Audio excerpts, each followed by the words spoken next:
Hey guys, so today on Touchscreen we're going to be looking at dominant touches. This is just a video from Unleashed, which you can see, well you can't really see it now, but there it is. Search it on YouTube. It's Mark Tipple. It's a really good explanation of how you make a dominant touch, the dynamics behind it. But what we're going to talk about is when not to make a dominant touch, or why we don't make a dominant touch while defending the line. So let's have a look at the first clip. The middle boy defender will come up and make a dominant touch. There it is there. And you can just see where it leads to. Now, there is a reason. There is certain reasons why someone may want to do a dominant touch. Sometimes it's to mess up the play the ball.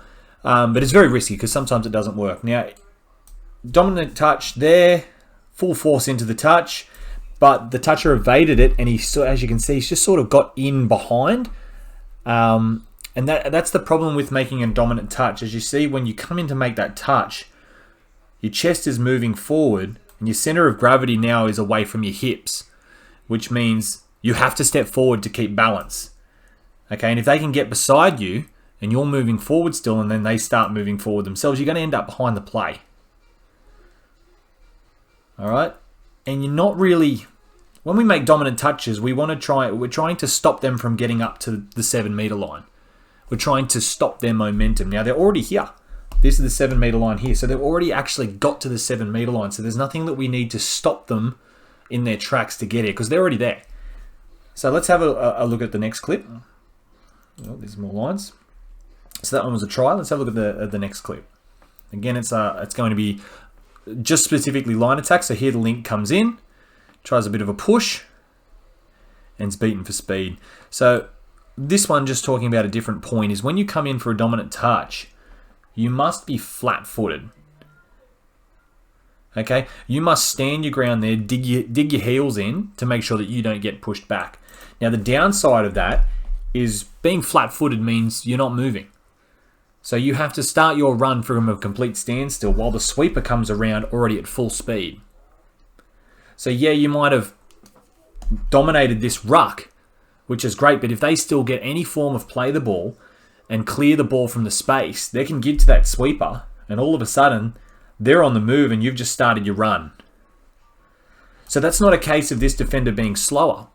That's just a case of this attacker already having that momentum in the play. So the way we make this touch, and I'll have a look at the last one as well, but this is a really good example. If you just stick your left arm out there and make a slight touch in still good body position, now you're here. Now you're standing here. Already you've got an extra meter. And you're not leaning all the way into the touch and putting your momentum this way into the touch. You can keep your center of gravity and keep your posture upright so you can spring off this foot, her left foot, and get moving. Okay, we use that movement is sort of the same as a baseball runner stealing a base. They come out with a nice stance, side on, and they spring off the foot.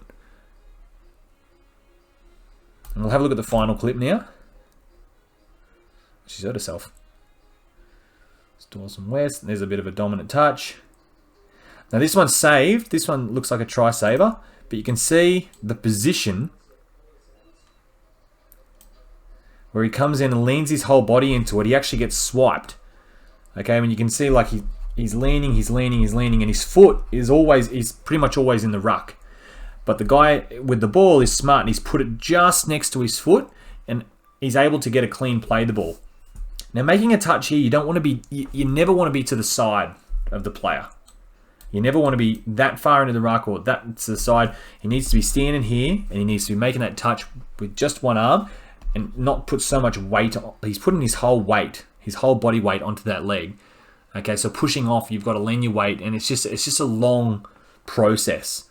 Okay, so give as much space as you can between chest and chest. Use your arm, extend your arm, all right, and just make a light tap. You can even do it while getting a head start. If they're running at you, you can back off a little bit and make the touch so you start moving back to your line. Okay, that is just as good of a touch as lending your full body weight. If it's in the midfield or further that way, yeah, you want to lend your body weight because they're not trying to score. they're trying to get to this 7 meter line. So whatever you can do to halt their momentum or stop the flow, do it. But on the line, it's all about getting back to here as fast as you can. And leaning into the touch, it's not the way to do that. The only time where you might lend your whole body weight into a touch is if they're running maybe a second phase play and you're just trying to destroy the play of the ball by giving away a penalty because you know that you can't defend it, or if this middle, say, ends up here and completely beaten, you might want to just mess up the touch or slow it down just to give him a chance to get back on side with you. But the way this is really good shape from the defenders here, so we didn't really need to come in that dominant touch. But unless they were trying to do something, they are up 4-0 after all, but I'm not sure. I'm not in the mind of the Doyleson Dragons right now. But yeah, that's all we've got on this video. So thanks for watching, and we'll see you next time on Touchscreen with the breakdown.